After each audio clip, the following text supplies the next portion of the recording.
I'm flying back to LA today and I just can't stop crying. I don't want to go. I had such an amazing trip. I've met so many amazing people. I felt so loved. Obviously with my mom. It's just... A really disorienting place to be is coming back home after living abroad for a long time, because at least when you were abroad, it made sense that you didn't feel like you belonged. But going back home and feeling that is even more difficult, because on the surface, everything is the same. Your hometown is the same, your friends are the same. Just a second, but yes, here we are. We are back in rainy, drizzly, windy Scotland after a week in Florida. I had a great time when I was there.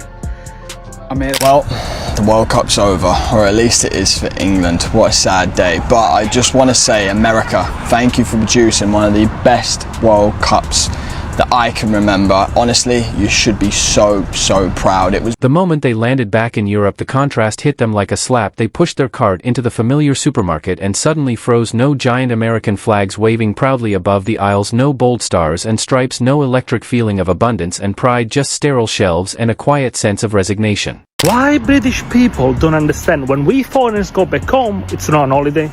I don't go to Italy to relax. I go there to get stressed. The only thing I told is doctors, I have 10 days to get checked every single symptoms I've been avoiding for the past 6 months. Now, the biggest reverse culture shock that I experienced after coming back to Germany from Texas is that I realized how rude Germans are. America, you deserve and are owed an apology. And I'm going to say sorry on behalf of all the countries outside America and their media and the narrative they paint about America. Hundreds and thousands of fans for the World Cup are now seeing America through their own eyes. American hospitality is unmatched.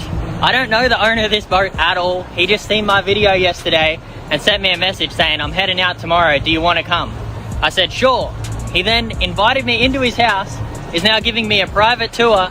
Weeks in America had completely changed them. They had experienced raw energy, overflowing shelves, and unapologetic confidence. Now their home felt painfully stripped bare. Europe suddenly appeared small, tired, and empty by comparison, and no matter how hard they tried, they could never unsee it. What was your biggest surprise about Americans coming to the US?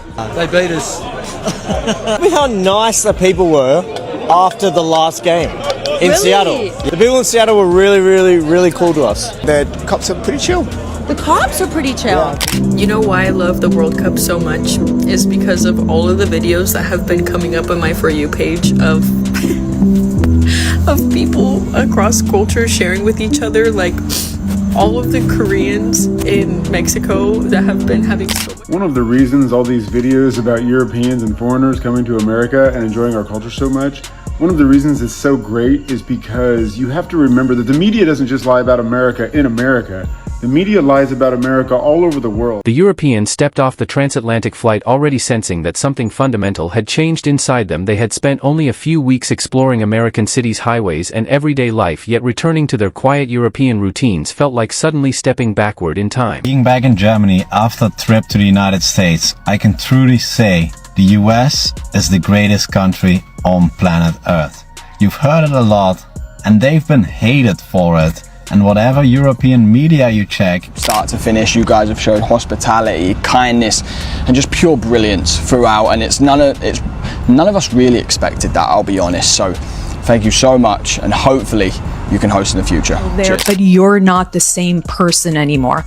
And that mismatch feels like a reverse cultural shock, because the way people talk, the pace of life, the assumptions everyone still shares about you and the world, things that used to feel normal now feel weird. The moment they entered their local supermarket, the absence struck them with unexpected force. Vast American grocery stores had spoiled them with endless brightly lit aisles stretching like wide boulevards where choices multiplied in every direction. Back home, the shelves looked modest and restrained, offering reliable staples, but missing the dramatic abundance that had made ordinary shopping feel like an unforgettable adventure. This morning I was boarding a crowded metro, and a French college student told me that if it wasn't for you Americans, we'd all be speaking German. So she prays every morning to thank God. Americans, I need to apologise to you.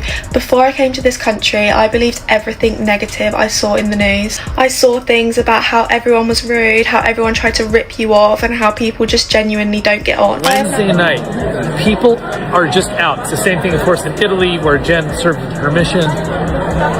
We have created a world in the US It's antisocial. They missed the giant American flags hanging proudly above the produce sections, a simple symbol that somehow brought energy to the ordinary task of buying milk. European stores operated with polite efficiency, yet they now seemed almost apologetic in their restraint. Those returning travelers started comparing everything, and the food comparisons became especially brutal. In America, they had discovered portion sizes that bordered on comedy steaks large enough to feed an entire family for days, and burgers stacked so high they required engineering skills to eat. European portions felt carefully measured by comparison, as though the continent had collectively decided that satisfaction should always remain modest. The travelers laughed among themselves about how they once believed their local bakeries represented the peak of bread culture, only to discover that American supermarkets stocked fresh tortillas, artisanal sourdoughs from every region, and snack aisles stretching longer than the main streets of some villages. The overwhelming variety made them question why Europe had settled for fewer choices when abundance so clearly delivered genuine joy. I miss being back here in the US and how much I've loved being here. But this only became more interesting. Roads delivered another layer of painful realization. American highways stretched endlessly with smooth surfaces and clear signage that made long drives feel liberating instead of exhausting. Drivers maintained consistent speeds, exits appeared exactly where expected, and rest stops offered clean facilities along with surprisingly decent food. Back on European roads, the returning travelers noticed narrower lanes, more frequent tolls, and traffic patterns that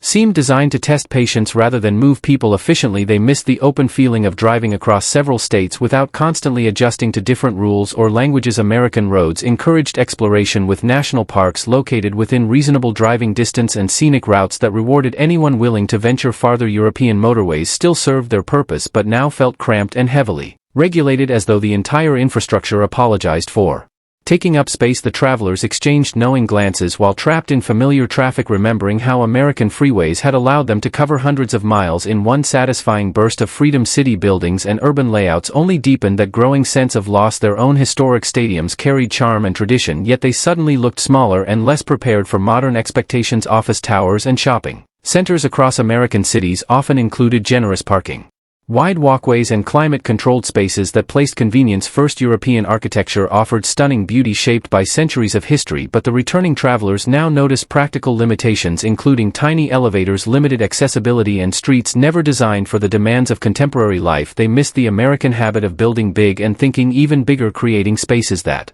inspired people rather than simply accommodating them. Something that I'm still not used to is when you look at someone and they don't smile, or don't smile back at you when you smile at them.